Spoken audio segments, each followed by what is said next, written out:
Hey everyone, my name is Ksenia, and today my guest here is the Hellbent Vixen, Viva Van. Hello everybody. Thank you for being here. Thank you for having me.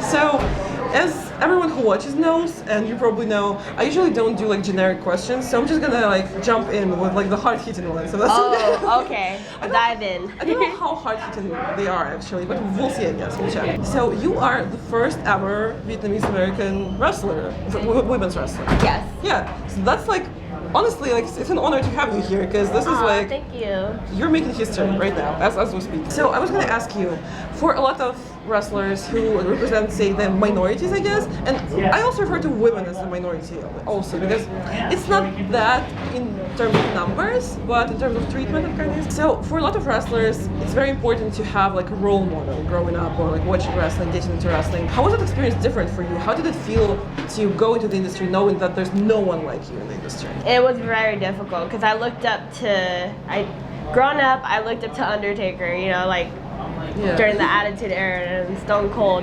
So like when it came to women, there was China and there was Lita, but I always felt like there wasn't anyone that I can identify myself with that I can relate to. You know, like I love Undertaker, but I can't really relate to him. Yeah. I'm not a man. I'm not 6'5". I'm not scary. I mean, I can't be scary. You're kind of scared.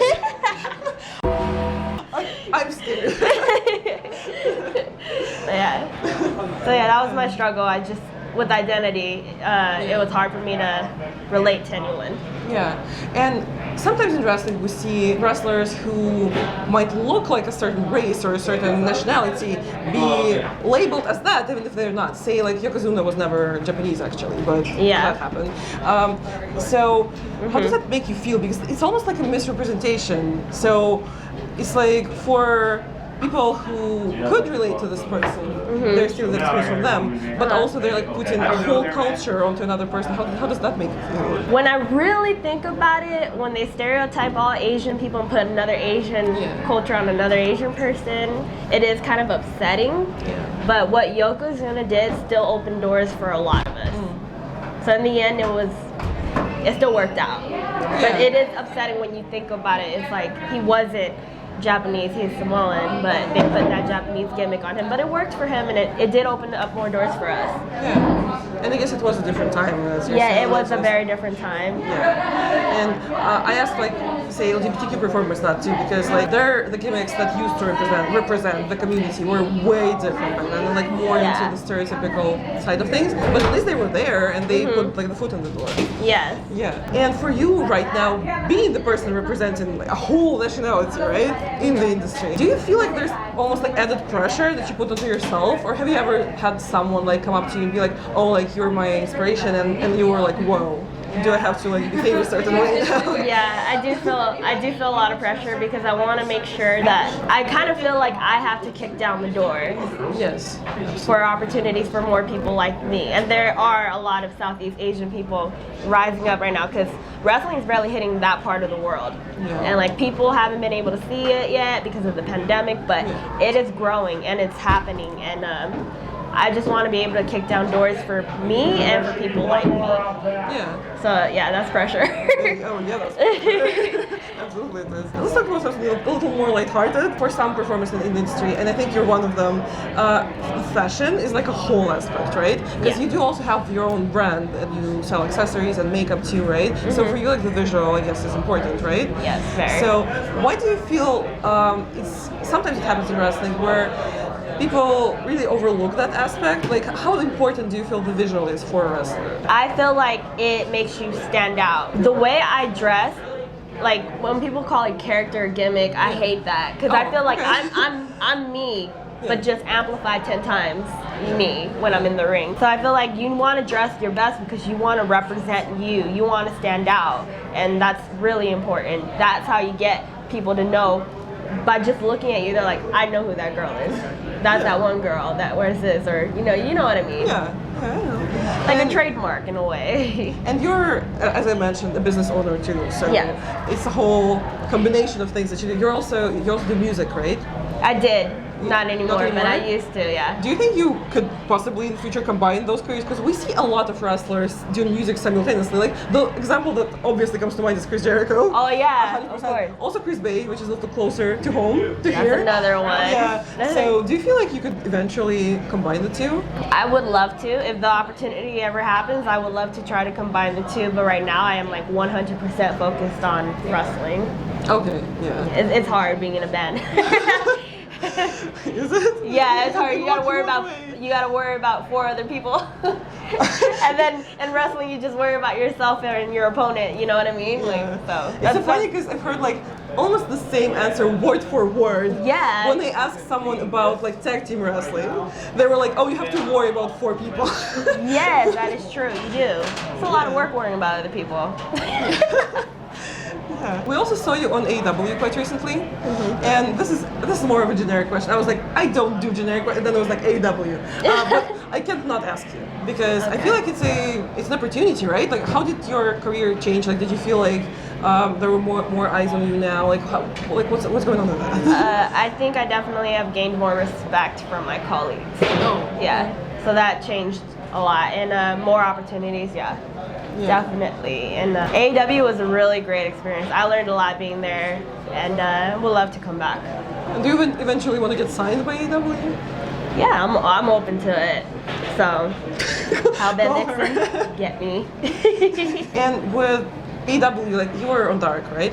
And AEW is doing a lot of things with social media, and it feels weird even for me as a YouTuber to call YouTube social media because I really don't feel it is. Like I really feel like YouTube is leaning more towards like a platform, like Peacock almost, or like Netflix. But let's call it social media for the ease of it.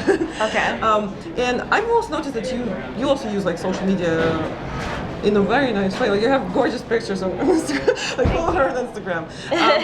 So do you feel like in this day and age, being on social media as a wrestler is a part of your like career way, part of what you have to do? Yeah, I do. I feel like it's work.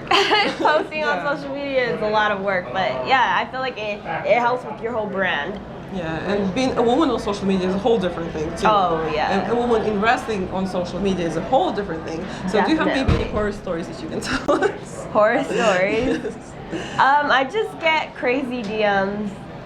Don't we all? Like the craziest questions asked ever. Like I don't think I've ever had that until I went into wrestling. Oh, okay. Yeah, so I'm sure a lot of women get like weird, crazy DMs. Like it's just like, Yeah. you know, pictures that you don't, unwanted pictures. Yeah. Please stop them. Stop it. Please. Please.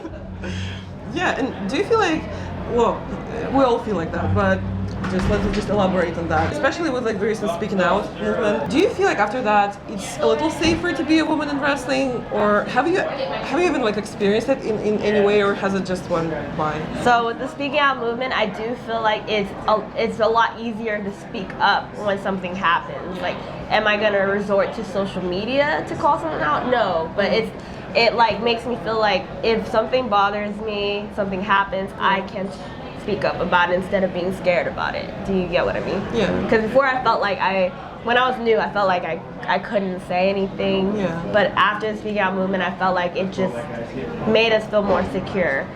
Yeah. Because like more women like experience the same things, and before we thought like we were the only ones going through that. Yes. So it's good to hear that other people have been through the same things. And we are right now at FSW after an all-women's show too, which is a huge sign of progress as well. And I really feel like recently women's wrestling has been growing and growing and booming, and we've seen Mission Pro recently too in Yes, Jacksonville. Mission Pro, Just not to plug myself, but so we're seeing women take up more space, which is great, which is wonderful. Yeah. And throughout your career, have you noticed the shift really? Yes, this is the time for women's wrestling, so keep on watching. We're not going anywhere. Yeah, and it's like, yeah, you give like such a positive answer, and I'm gonna like say such a negative thing. But so the thing is, if you study the ratings of AEW, apparently there's a tendency where when there's more like hard-hitting / violent / bloody wrestling going on, women tend to switch the channel. And I hate to even say that because I know I'm not like that. I know, like, I love deathmatch wrestling even. And why do you feel it's like that? Why do you feel like, because one thing is wrestlers, right? But what's up with the female viewer? Like, why do you feel like we can't like draw women into more violent women's wrestling? Because the match I'm talking about is actually Thunder Rosa and Britt Baker. So apparently, like, a female viewership dropped during that match. Really? Yeah. I thought it would be the opposite. Right? It's like history for women's wrestling. It's like confusing. I don't know. I didn't even know that about the ratings for women's viewer. But if that's the case, I mean, maybe they just got to get used to it. Maybe we just got to do more of it until they get over it. Get over it and eventually it become a normal thing. You know? Yeah. And do you personally see yourself doing like more violent stuff in the nearest future? So on TikTok, I made a funny video that kind of went viral. Okay. I'm gonna insert it. And it Why has you something post this? I will send it to you so you see what I'm Please, talking yeah. about. But it kind of went viral, and it wasn't talking about how to get over in wrestling and Okay. like me realizing I need a death match against Nick Gage. Whoa. And then it just popped up on TikTok, and now every time I make a video, I have fans asking, so are you gonna do that death match? Are you gonna do that death match? So I'm like, I don't know. We need to see that. I mean, Oh never my say God. never, but I'll show you. It's pretty funny. I just did it to be funny, but I kind of feel like everyone's trying to hold me accountable for it now. Would you like for real? Like I said, never say never. Yeah. I want to try at least one time in my life. Dark Sheik had a match with Nick Gage recently. Oh, And amazing. when I met her for the first time, like a couple of months ago at No Peace, she had like a pretty like classic match at No Peace, and she was like, I don't like any of that, like keep the light tubes away from me, I don't like that. Aww. And then like fast forward 2 months, she's having a match against Nick Gage. She's amazing. I love her. So nice. So maybe right now you're like very neutral, like, I don't know, whatever happens, happens, and then like a month passes and you're like, Oh my gosh, what did I do? do? And then we're gonna go back to this interview. yeah, we're gonna interview you again and be like, see? Yeah, after seeing it happen.